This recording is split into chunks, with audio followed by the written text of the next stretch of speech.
Love is a wonderful thing, isn't it? It's all you need. It makes the world go round. It's a many splendored thing. And no doubt you could all quote from me several other lyrics from popular songs, but please don't.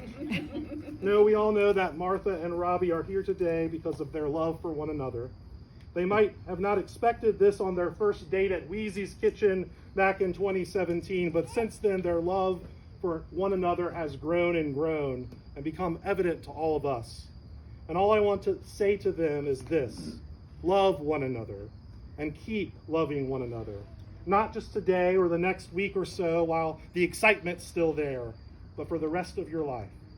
Now, it might seem strange to some people to hear me telling you that all you need to do is love one another, and they're probably the ones who aren't married yet. But you do need to hear it.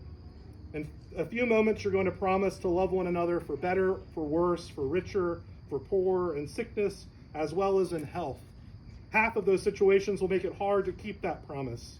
Some of those situations might make it almost impossible to keep that promise. I always tell couples that I do premarital counseling with that there's a quote by an anonymous author that states, "Marriages are not made in heaven. They come in kits, and you have to put them together."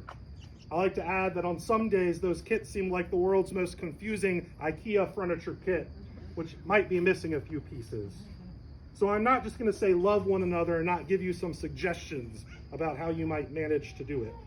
The reading we just had from Jeremiah, the prophet I like to call him, says a lot about love, doesn't it? And it says it beautifully.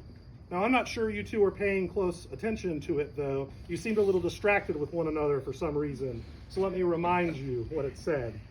These words are far better than the lyrics to any popular song.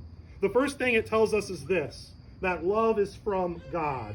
Your marriage may not be made in heaven, but your love certainly is.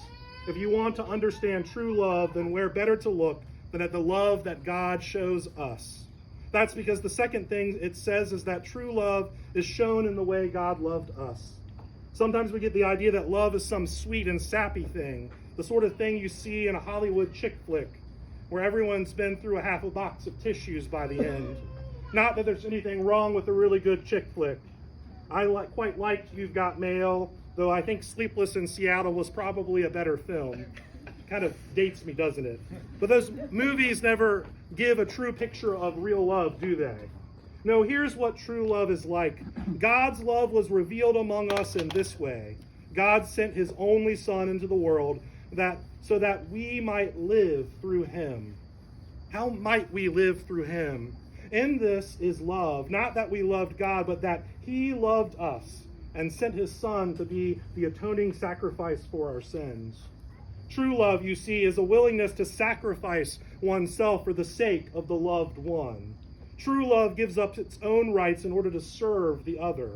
God gave up his only Son so we could be forgiven and be brought back to him. You see, friends, love isn't just a feeling. Love is a verb. Jesus loved us by dying a terrible death so we might live. So how are you going to love one another? By seeking to do things that will serve the other, that will help the other, that will build the other up, and by refraining from doing those things that will annoy the other or put the other down or that will hurt the other. Still, you need some encouragement to keep this up, don't you? So here's one bit of encouragement from today's reading. No one has ever seen God, but if we love one another, God lives in us, and his love is perfected in us. The love you show towards one another, particularly when the going gets tough, will demonstrate to yourselves and those around you that God is living within you. And as Christians, here is the way to show other folks what God is like. Show them the way God loves and the way you love one another. Show them the way God loves and the way you forgive one another, over and over if necessary, and the way you change out your behavior to please one another, and the way you change your behavior to care for your spouse. Finally, be assured that what I'm encouraging you to do is not beyond your ability. Yes, marriage is an impossible relationship between two incompatible people.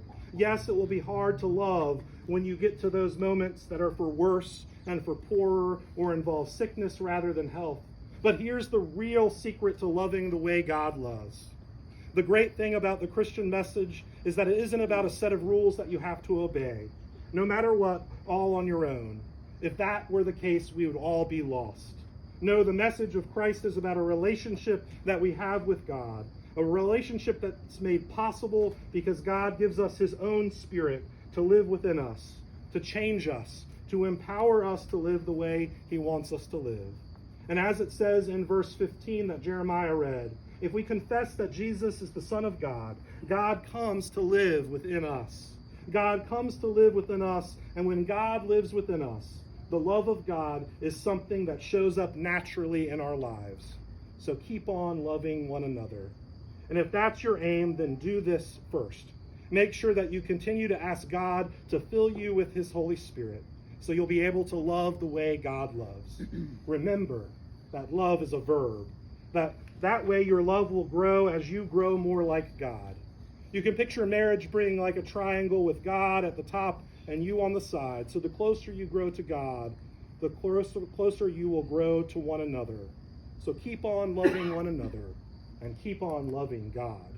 May you experience a continual discovery of the love of God and every aspect of your life together.